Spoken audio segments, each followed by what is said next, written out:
Hola, buenas tardes. Estamos acá en la conferencia del Centro de Estudios de Conflicto y Cohesión Social, COES, que este año estamos realizando en la Universidad Adolfo Ibáñez, en la sede de Viña del Mar.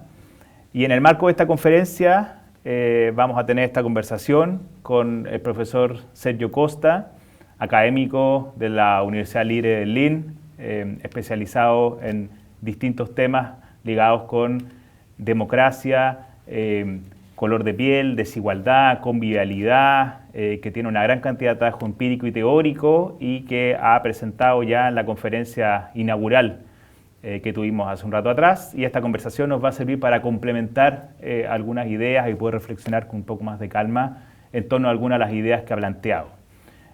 Vamos a comenzar esta conversación y junto con darle al profesor Costa la bienvenida a esta entrevista, quisiera partir preguntándole algo que en la sociedad chilena recibe mucho interés y tiene que ver con la reflexión sobre la desigualdad. Llegamos a una discusión sobre la desigualdad en este momento muy distinta a como era hace 20 años atrás. Yo me acuerdo que todavía en la sociedad chilena hace 20 años atrás se hablaba de equidad, más que de igualdad y desigualdad, como una manera de cambiar un eje de discusión, se decía, que venía de las décadas anteriores. Y sin embargo han pasado 20 años donde han surgido muchas nuevas evidencias, investigaciones, resultados, que nos permiten hoy día discutir de otra manera los problemas de la desigualdad, tanto en términos económicos como sociales, culturales, territoriales. Y entonces quisiera partir con esa pregunta. ¿Cómo ha cambiado la discusión sobre desigualdad después de todo este tiempo y de qué nos ha servido tener toda esta nueva evidencia, estos nuevos hallazgos, sobre todo en un contexto en que vemos una mayor politización de la desigualdad también? ¿De qué sirve y cómo llegamos, cómo se discute sobre desigualdad en este momento? Bueno, muchas gracias. Un gran gusto estar aquí en Chile y sobre todo en una conferencia de COES que tiene un trabajo genial hecho por ya muchos años, que es muy influyente, no solo en América Latina, pero también internacionalmente, muy conocido. La pregunta que plantea es seguramente extremadamente relevante. Hubo un gran cambio en las investigaciones sobre desigualdades. Para ponerlo en términos muy sencillos, podríamos decir que hay preguntas centrales sobre las desigualdades y en cada una de esas preguntas hubo desarrollos muy interesantes. La primera, más obvia, sería desigualdad de qué. Cuando hablamos de desigualdad, ¿de qué estamos hablando? ¿Es desigualdad socioeconómica?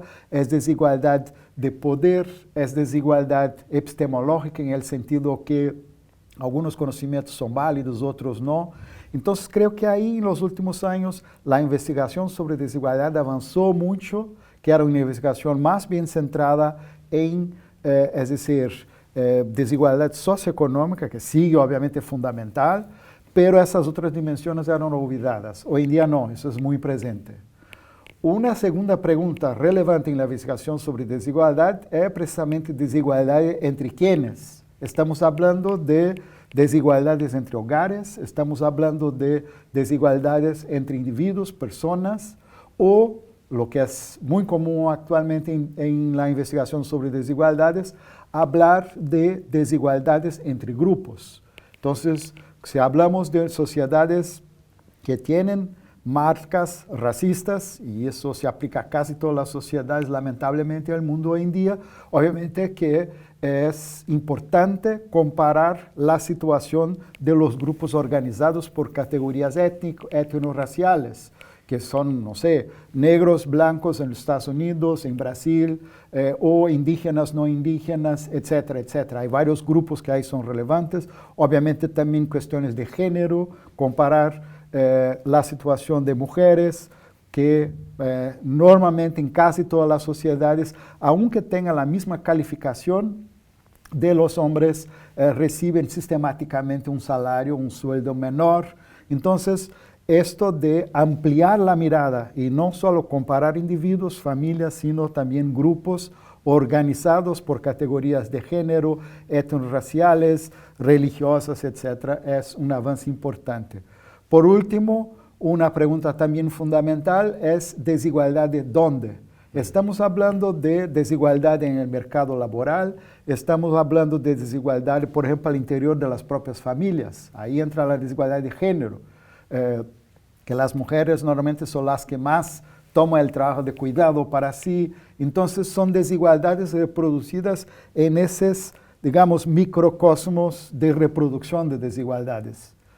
Una otra perspectiva sobre la desigualdad del cómo es si tomamos desigualdades de una perspectiva global. Y ahí sabemos hoy en día, la investigación es muy sólida sobre eso, que no hay ningún tipo de desigualdad que sea un producto local. Cualquier desigualdad observada localmente tiene sus vínculos con desigualdades globales. Podemos dar muchísimos ejemplos. Para dar un ejemplo bastante actual hoy en día, Europa está tratando de cambiar su matriz energética para una matriz supuestamente limpia, es decir, basada en fuentes renovables, en la movilidad basada en la electricidad. Pero si miras de dónde vienen los productos, de dónde vienen todos los metales, de dónde viene incluso la producción de energía, porque todos los proyectos para el oxígeno, hidrógeno verde, azul, son basados en externalizar los costos de producir esa energía para otras regiones del mundo. Entonces, es decir, si pensamos desigualdades ambientales, Europa logrará reducir sus desigualdades ambientales, creando ciudades más limpias, pero a la vez exportando esos costes para países como Chile, donde se produce también energía para ser exportada, o Brasil, donde se produce, por ejemplo, hoy en día litio, trayendo enormes consecuencias ambientales para la población localizada en esa región. Entonces creo que podríamos seguir mucho en esa respuesta, pero en esos tres niveles, desigualdades de qué, desigualdades entre quiénes y desigualdad de dónde, con esos dos niveles, esferas de la vida social y geográficamente, hubo avances extraordinarios en la investigación sobre desigualdades y estamos hoy en día en ese patamar, en ese nivel que la investigación sigue avanzando. ¿Es posible imaginar que esta proliferación de estudios que permite tener diagnósticos más precisos, hacer diferencias más finas, cuestionar y visibilizar las desigualdades de manera distinta, pueda también tener correlación con un impacto o con una influencia mayor en políticas públicas y que eso pueda traducirse también? Estoy pensando en una discusión que ya tiene algunos años en la sociología y las ciencias sociales, de una sociología pública, capaz no solamente de aprender y de inspirarse y de tomar los problemas de las comunidades, sino que también de devolver y buscar transformaciones en la forma de vida de las personas. ¿Puede ayudar esta diversificación de temas, de discusiones, esta mirada más precisa a también formular nuevos tipos de políticas públicas? ¿Hay perspectivas o todavía es algo que solamente representa un desarrollo desde las ciencias sociales, un desarrollo científico? No, fundamental esa pregunta precisamente porque nos alerta para la necesidad de entender la contribución social que las ciencias sociales presentan y representan. Entonces, fundamental tratar de eso y creo que ahí hay que hacer diferenciaciones. Si tomamos, por ejemplo, lo que mencionábamos antes de la desigualdad entre quienes, es decir, llamar la atención que desigualdades etnorraciales en países como Estados Unidos, Brasil, Colombia, podríamos extender muchísimo esa lista, pero para decir dónde hay políticas específicas, es decir, las políticas de, por ejemplo, cuotas para personas negras en las universidades en Estados Unidos o Brasil. Ahora Estados Unidos está dejando, pero Brasil sigue muy activas.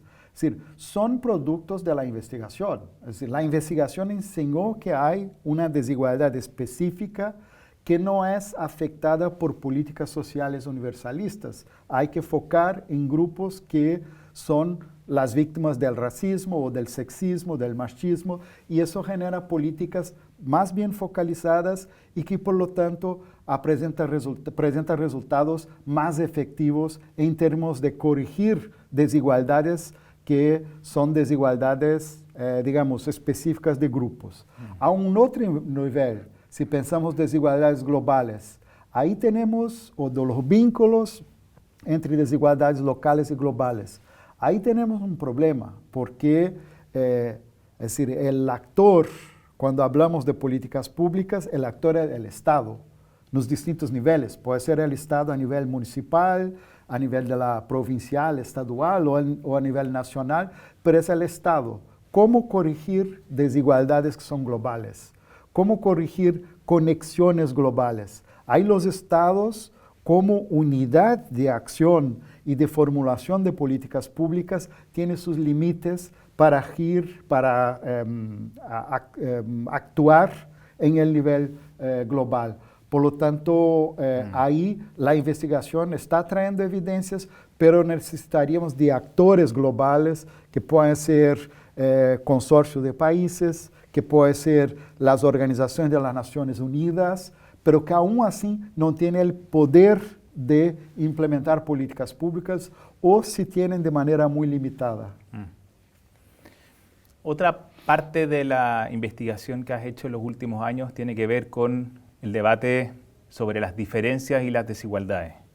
¿En qué medida hay diferencias que son políticamente relevantes y cómo entonces se convierten en desigualdades o son discutidas en el marco de debates más amplios sobre desigualdad? Y hay otras diferencias que quizás no tienen esa visibilidad o no son importantes para la sociedad. Y parte de tu argumento es que esta relación entre diferencia y desigualdad es dinámica. Hay cosas que hoy día no lo son, no son políticamente relevantes y podrían serlo en otro momento. Quizás también un poco en línea con el argumento de Göran Thurborn de diferencias injustas. Pero tú haces esta discusión entre diferencia y desigualdad. Entonces, no sé si podrías explicar un poco más esa tensión entre diferencia y desigualdad.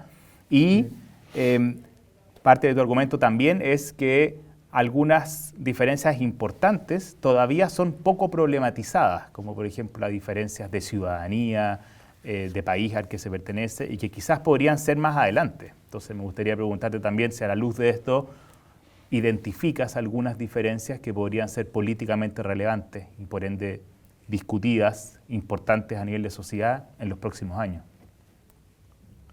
Sí, gracias. Esa es también una pregunta extremadamente relevante, sobre todo si tomamos la investigación que se llevó a cabo en, yo diría, las últimas décadas en el terreno de desigualdades y diferencias. Y la tendencia del debate fue tratar de eso como, es decir, categorías que tienen dinámicas propias. Y el ejemplo quizás más relevante o más conocido es la manera como fue fraseado el debate sobre reconocimiento y redistribución, como si fueran, como lo formuló Nancy Fraser, como si fueran dos, es decir, dinámicas propias de justicia. Lo que yo intento enseñar es que esas dos cosas están entrelazadas, es decir, diferencias que son relevantes políticamente, porque hay diferencias, no sé, de forma del rostro o lo que sea, que no tienen una relevancia política, pero algunas tienen, y tienen relevancia política en la medida que están vinculadas a desigualdades. Si tomamos, por ejemplo, las diferencias del color de piel, sabemos que eso en América Latina tiene un papel fundamental para justificar desigualdades. Entonces, es decir, podemos explicar desigualdades, obviamente, por la historia de la esclavitud, etc. Entonces, son diferencias que son políticamente relevantes en la medida que exprimen procesos de construcción de desigualdad. Pero a la vez, la movilización de esas diferencias pueden ser relevantes para mitigar desigualdades. Cuando un grupo de mujeres indígenas sale a la calle y dice, somos mujeres indígenas que somos discriminadas y tenemos menos derechos, queremos reivindicar más igualdad. Entonces son diferencias que son movilizadas para mitigar desigualdades. Otras diferencias son movilizadas para, de alguna manera, profundizar desigualdades. si, no sé, supremacistas blancos dicen, no, nosotros somos mejores porque somos blancos y por eso la desigualdad está justificada. Por lo tanto, son diferencias movilizadas en el sentido no de reducir desigualdades, sino de ampliar y justificar. Así que esos procesos son procesos políticos dinámicos. Si tomamos la historia de los movimientos sociales negros en América Latina, la historia no es reciente, pero en términos de efectivamente llegar a tematizar el tema de las desigualdades basadas en criterios racistas de clasificación y lograr hacer de esa agenda una agenda del Estado que implementó políticas públicas, eso es relativamente reciente. Es decir, no es que esas desigualdades son recientes, pero fueron politizadas recientemente. Entonces, creo que entender ese juego dinámico y ese juego de, digamos, de interconexión entre desigualdades y diferencias es fundamental para entender la política contemporánea. ¿Y cómo pensar las diferencias que se van a hacer problemáticas políticamente hacia los próximos años? ¿Tienes alguna forma de pensar algunas que podrían ser importantes para las próximas décadas? Sí, bueno, seguramente que esas preguntas sobre el futuro son siempre preguntas que dejan a nosotros, cientistas sociales, en una situación muy complicada porque no hacemos buenas predicciones. Y eso no es nuevo, es decir, cientistas sociales son malos en hacer predicciones. Creo que peor es que nosotros actualmente son economistas que hicieron predicciones que nunca se cumplieron, pero de manera general los sociólogos particularmente son muy malos en hacer ese tipo de previsiones, es decir, logran explicar procesos sociales, pero después que ya sucedieran, que ocurrieron, pero aún así, creo que mirando al mundo hoy en día se puede imaginar nuevos conflictos que están surgiendo, que no, es decir, que ya están ahí, pero que seguramente se agravarán, conflictos alrededor de cuestiones climáticas, es decir, ¿quiénes son los grupos capaces de mitigar o al menos hacer disminuir las consecuencias del cambio climático? Ahí tendremos, digamos, una nueva élite, que no hay que ser necesariamente una élite económica, pero una élite que, vinculada a estados particulares, logrará estar más preparada para hacer, es decir, no va a anular, pero al menos hacer menores las consecuencias personales del cambio climático. Creo que esos son nuevos grupos que están surgiendo, ya están se organizando y que seguramente definirán una agenda de conflictos futuros que empezó a se diseñar, pero aún no está ahí tan visible. Bueno, una parte importante de tu investigación en los últimos años está asociada al Centro Mesila, que ha ayudado a establecer una propuesta en torno a la idea de convivialidad, que, como vimos en la conferencia inaugural, tiene diferencias con otras propuestas y también se nutre de distintas escuelas de pensamiento que han llegado desde la antropología, la teología, la filosofía, las filosofías indígenas, y que además, bueno, representa una posibilidad de estudiar relaciones sociales, pero también desigualdad. Entonces, quería preguntarte cómo ves la posibilidad, el aporte que puede tener, el rendimiento que puede tener el concepto de convivialidad, y en qué medida esto avanza respecto de otros conocimientos sobre desigualdad. Estoy pensando en los propios proyectos en los que has participado anteriormente, la idea de desigualdades entrelazadas, que ya ayudaba a pensar esto a distintas escalas, fenómenos de desigualdad que tienen aspectos locales, nacionales, internacionales, globales, y que se proyectan en la historia. Cómo convivialidad permite cambiar la discusión y subir nuevamente un peldaño en la comprensión de las desigualdades, pero también para problematizar las relaciones sociales entre grupos, entre personas. Sí, creo que la novedad que trae la idea de pensar relaciones sociales a partir del concepto de convivialidad es, digamos, complementaria para el avance de la agenda de investigaciones sobre desigualdad. ¿Por qué? La agenda de investigaciones sobre desigualdad nos dice mucho de cómo las relaciones, las estructuras existentes para las relaciones sociales. Pero bueno, la antropología y otras disciplinas nos legaron un enorme monto de estudios diciendo cómo la gente está lidiando con esas desigualdades en su cotidiano. Esa es una dimensión, es decir, vincular la expresión de la desigualdad a través de indicadores, de números, que es fundamental, obviamente, esa dimensión más cuantitativa de la investigación sobre desigualdades, saber cómo eso opera en el cotidiano. Y ahí, cuando metemos ahí la idea de convivialidad, es precisamente para eso. Eso es una dimensión fundamental. Es decir, entender cómo la desigualdad adquiere formas concretas de vida, formatea relaciones sociales, etc. Y para eso puedes mirar a un hogar, ver cómo relaciones de género están ahí organizadas, cómo empleados domésticos, empleadas domésticas, en la mayor parte de los casos, de alguna manera cambian las relaciones de desigualdad al interior del hogar, y por ahí vamos. O puedes mirar a una vecindad, etcétera, etcétera. Hay varias escalas para observar ese formateo de las desigualdades en las relaciones cotidianas o las relaciones más amplias. La otra dimensión, y creo que eso es como casi que una revolución copernicana para las ciencias sociales, el hecho que hablar de convivialidad nos permite incluir seres no humanos en nuestra conversación. Es decir, entender que relaciones sociales entre humanos están siempre permeadas por las interrelaciones con no humanos.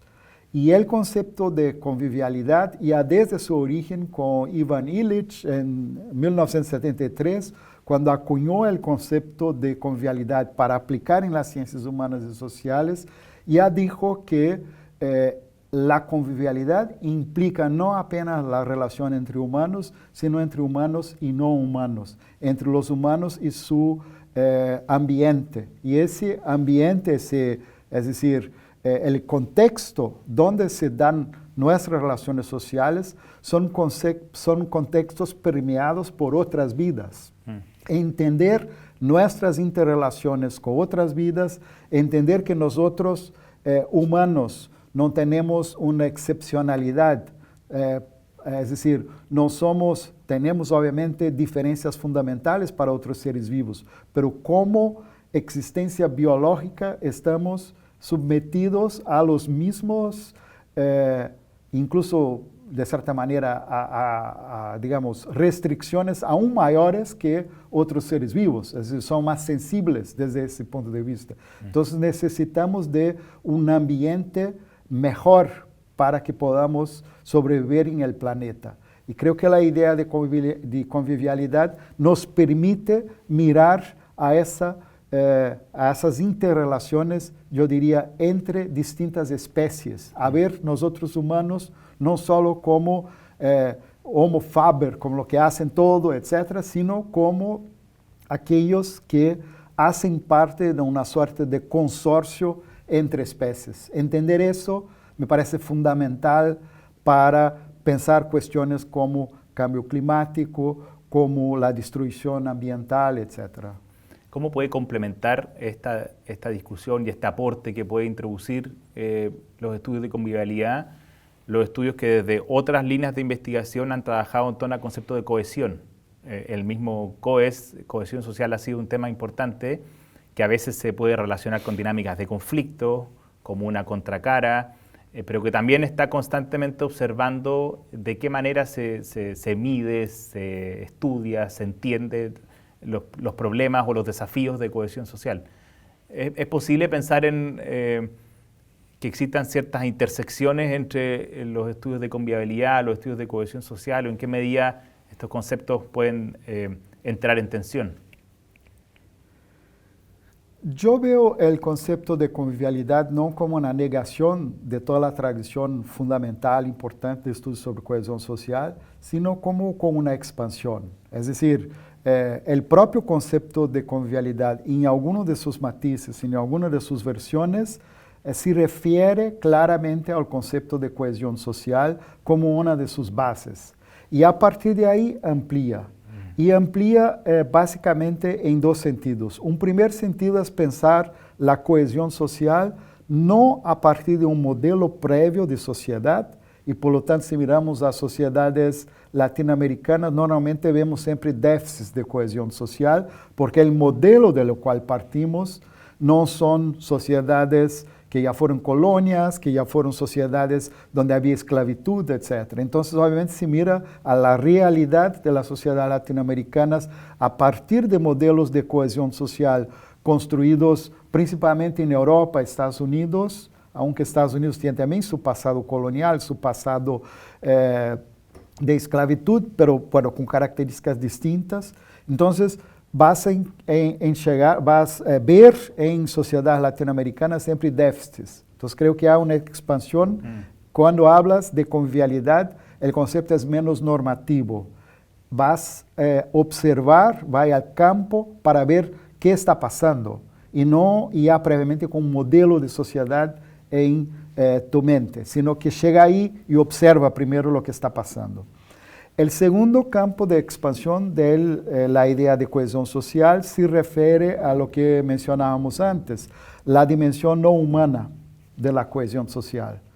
Aunque cohesión social se establece en sociedades humanas, esas sociedades humanas no existen en un vácuo de vida, un vácuo biológico, un vácuo ambiental.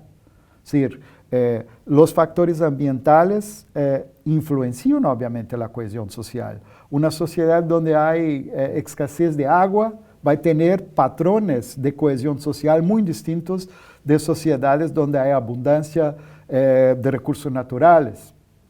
Una sociedad que exporta sus recursos naturales, creando problemas ambientales para esa misma sociedad, va a tener otra dinámica de cohesión social que una sociedad industrial padrón. Entonces, entender que la cohesión social no puede ser pensada sin variables ambientales, sin pensar cómo son las relaciones entre humanos y su base biológica, creo que es una ampliación muy interesante y plenamente posible al concepto y la investigación sobre cohesión social. Bueno, quisiera terminar con una última pregunta y aquí tomo una licencia y me aprovecho sabiendo de tus conocimientos de teoría política, de teoría democrática y sabiendo también que todo el tema político, la dimensión política, la esfera política es parte importante si uno considera estudios de convivialidad y cohesión y también conflicto, y tiene que ver con las recientes elecciones.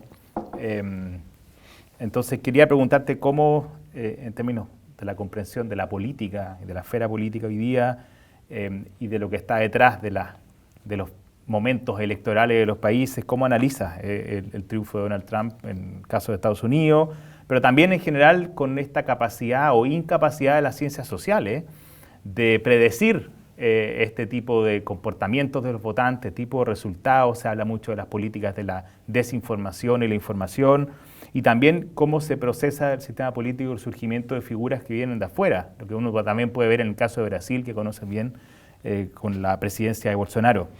Entonces, ¿cómo explicarías, no sé si tienes algunas pistas respecto de lo que ha ocurrido con la elección de Estados Unidos o con la comprensión del ascenso de Bolsonaro? Bueno, hay un poco esa, que es como una anécdota entre sociólogos que dice, cuando no sabes cómo seguir, regresas al viejo Weber y ahí encontrarás la respuesta. Pero creo que ahí sí que nos ayuda a pensar la política contemporánea. Si partimos de su doble mirada, en qué consiste la sociología comprensiva que él formuló, es decir, mirar a las estructuras sociales y a los procesos de significación de estas estructuras por los actores sociales. Creo que la investigación que se hizo, sobre todo sobre avance de las derechas, de la extrema derecha, de cierta manera estuvo muy dividida entre algunos que estaban mirando solo a la significación, entonces buscando factores ideológicos solamente para explicar Bolsonaro, Trump, bueno, y todos los llamados populistas de derecha, que no creo que son populistas, creo que es un mal término, pero así está acuñado en el debate, y por el otro lado, los que buscaban en las estructuras sociales la explicación. Es decir, surgió Trump, Bolsonaro, porque hay una profundización del neoliberalismo, de las desigualdades, y la respuesta que la gente encuentra es apostar en liderazgos autoritarios que prometen cambiar sus vidas, etc. Yo creo que ese tipo de mirada divorciada o en las estructuras o en las dimensiones simbólicas de la vida social no nos permite entender el avance de la extrema derecha. Y también lo que es importante, y la resistencia de las fuerzas democráticas y de izquierda. Es decir, los dos fenómenos deben ser explicados. Me parece que juntar essas duas coisas, ¿qué significaría isso concretamente? Significaría, en el caso de la victoria de Trump, mirar cuáles son los deslocamientos que hubo en la estructura social americana reciente, y no solo deslocamientos en términos de posiciones económicas, pero posiciones también relativas a género, a etnicidad, etc. Es decir, en el caso de Brasil es muy evidente el hecho que disminuyó un poco, muy poco, es decir, tendría que disminuir muchísimo más las desigualdades de género y raciales, es decir, entre blancos y negros, durante el periodo en que el Partido de los Trabajadores estuvo en el poder, en las 2 primeras décadas de ese siglo. Eso generó una cierta rebelión, y de suerte que más bien las personas blancas tendieron a apoyar muchísimo más proporcionalmente Bolsonaro que personas negras. También hombres apoyaron Bolsonaro muchísimo más que personas negras. Entonces, al mirar ahí, el mismo se aplica a Estados Unidos. Es decir, que vimos que hombres tendieron a votar muchísimo más en él que mujeres, aunque ha tenido un apoyo de latinos y de negros, pero no en la misma proporción que tuvo apoyo Kamala Harris. Es decir, esas dimensiones estructurales explican esos deslocamientos de la estructura social, pero más que eso, y ahí entra la contracara, la otra cara, que es esa dimensión simbólica. ¿Cuáles son los discursos que produjo Trump, que produjo Kamala Harris, que generaron posibilidades para los actores sociales que tuvieron esses procesos de deslocamento de la estructura social, traducir su experiencia de vida? Es decir, para colocar en términos muy concretos, cuando Trump, con la manera muy burda como aparece, pero dice, no, ustedes tienen su vida en sus manos, ¿por qué aceptan perder materialmente? ¿O por qué aceptan que ahora mujeres tienen tanto poder? Ustedes pueden cambiar eso votando en mí. Entonces, es decir, el proceso siempre contingente de significación de estas pérdidas sociales, que puede ir por la derecha o por la izquierda, eso puede cambiar. La misma persona que votó en Trump puede votar en la próxima elección en los demócratas. Entonces, es decir, la combinación de esas dos dimensiones creo que pueden explicar lo que parece inexplicable. Por ejemplo, que un latino va a votar en Trump, pero eso precisamente lo que pasó. Bueno, se nos acaba el tiempo. Hemos tenido una conversación sumamente interesante para abordar algunos elementos dentro de los trabajos y las áreas de investigación del profesor Costa, particularmente temas de desigualdad, en torno a una agenda que se ha sostenido por muchos años, también la relación entre desigualdad y diferencia, cómo los estudios de desigualdad pueden crecer y potenciarse, y también distintos fenómenos de ciencias sociales a la luz de una comprensión de las teorías de la convivialidad y cómo eso puede aportar al estudio de las desigualdades. Y también considerando la dimensión política a la luz de las elecciones recientes en Estados Unidos, entender un poco cómo cómo podemos tener ciertas claves de las ciencias sociales para poder explicar los fenómenos políticos que son siempre muy difíciles de predecir. Profesor Costa, muchas gracias. Yo agradezco y deseo sobre todo al COES vida larga, que sigan este trabajo fundamental que están haciendo, y espero tener otras oportunidades de un intercambio con ustedes. Gracias.